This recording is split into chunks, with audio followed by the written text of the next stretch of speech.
انجیر اور زیتون میں کوئی خاص چیز ہے جس کی اللہ نے قرآن میں قسم اٹھائی ہے؟ اللہ تعالیٰ کی عادت ہے کہ کبھی بھی اپنے پیغمبروں کی خوراک وہ چیز نہیں بناتے جو صحت کے لیے نقصان دہ ہو، اور قرآن میں ایسی چیز کا تذکرہ نہیں کرتے بطور نعمت کے جو صحت کے لیے نقصان دہ ہو۔ تو اس یقیناً انجیر اور زیتون میں کوئی اضافی چیزیں ہیں کہ اللہ نے قرآن میں انار کا بھی ذکر کیا، اللہ نے انگور کا بھی ذکر کیا، مگر میرے علم میں ایسی کوئی آیت نہیں جس میں انار یا انگور کی قسم اٹھائی ہو۔ یہ بھی یقیناً بہت بہترین پھل ہے، لیکن انجیر اور زیتون کی اللہ قسم اٹھا رہے ہیں کہ یہ گواہ ہے کہ انسان بہت بہترین ہے۔ تو اس سے ایک تو پتہ یہ چلتا ہے کہ ہمیں انجیر اور زیتون کو اپنی خوراک میں شامل کرنا چاہیے۔ آج کل کیا کھایا جا رہا ہے؟ چائے پی جا رہی ہے، گٹکے کھا رہے ہیں لوگ، پان کھا رہے ہیں، الٹی الٹی چیزیں، بازار سے بنی ہوئی چیزیں، دودھ پیک خرید کے پی رہے ہیں جس کے دودھ ہونے پہ ہی شبہ ہے کہ پتہ نہیں یہ دودھ ہے بھی یا نہیں، اور ایک سوچی سمجھی سازش کے تحت بازاری چیزوں کو پروموٹ کیا جا رہا ہے، اس پہ اشتہار بازی پہ خرچہ کیا جا رہا ہے، ڈاکٹروں کو باقاعدہ خریدا جاتا ہے اور وہ جعلی چیزوں کے فضائل لوگوں کو سناتے ہیں۔ لوگ یہ سمجھتے ہیں کہ ڈاکٹروں میں دو نمبری ہو ہی نہیں سکتی، یہ غلط ہے۔ بہت سارے ڈاکٹر لوگوں کو بہت ساری غلط چیزوں پہ لگا رہے ہیں۔ تو یہ بازار کی چیزوں سے آپ اجتناب کریں، اور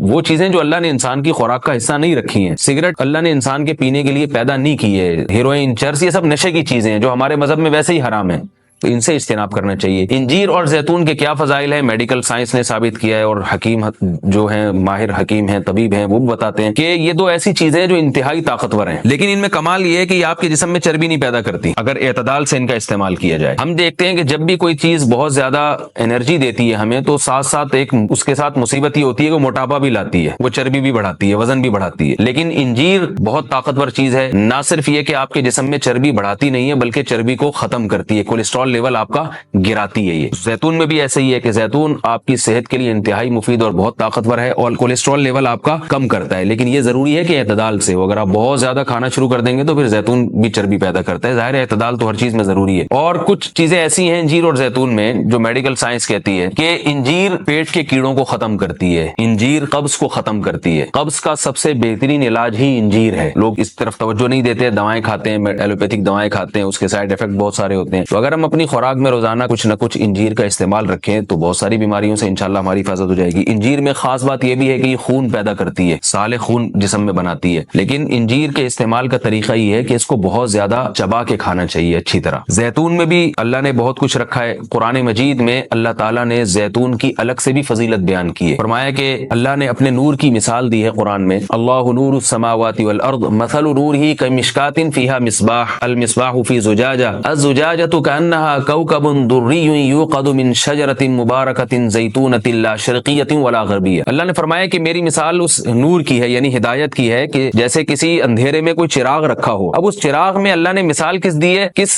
یعنی زیتون کی دی ہے، کہ وہ چراغ جس کو زیتون کے تیل سے جلایا جا رہا ہو، یعنی ایسے تیل سے جو مبارک درخت سے نکالا گیا ہو۔ تو اللہ نے وہاں بھی قرآن مجید میں سورہ نور میں بھی زیتون کے درخت کو اللہ نے مبارک درخت کہا ہے۔ ایک اور مقام پہ قرآن مجید نے زیتون کی تعریف کی ہے، فرمایا کہ وَشَجَرَةً تخرج من طور سیناء تنبت بالدہن والصبغ للآکلین۔ اللہ وہ ذات ہے جس نے ایسا درخت پیدا کیا جو طور سینا میں پیدا ہوتا ہے، یعنی کوہ طور میں پیدا ہوتا ہے وہ درخت، اور تنبت بالدہن جو تیل لے کر پیدا ہوتا ہے، اور صبغ للآکلین کھانے والوں کے لیے سالن کا کام دیتا ہے، یعنی لوگ روٹی اس تیل سے لگا کے کھاتے ہیں، سالن کا کام دیتا ہے وہ۔ تو اب یہاں مناسبت دیکھیں کہ اللہ نے زیتون کا اس آیت میں ذکر کیا اور ساتھ ساتھ بتایا کہ یہ وہ زیتون ہے جو کوہ طور پہ پیدا ہوتا ہے، اور کوہ طور ویسے ہی ایک ایسی جگہ ہے جہاں اللہ نے لوگوں کی ہدایت کے لیے وحی کو نازل کیا۔ تو پتہ یہ چلا کہ زیتون میں جہاں جسمانی فوائد ہیں وہاں کچھ روحانی فوائد بھی ہیں، کیونکہ اللہ نے اس کو مقدس جگہ پہ پیدا کیا ہے، اور وہاں کا تذکرہ اللہ نے کوہ طور کا تذکرہ اس کے ساتھ ساتھ کیا ہے۔ اور اس آیت میں بھی ایسا ہی ہے، جہاں اللہ نے زیتون کا ذکر کیا آگے فوراً بطور سینا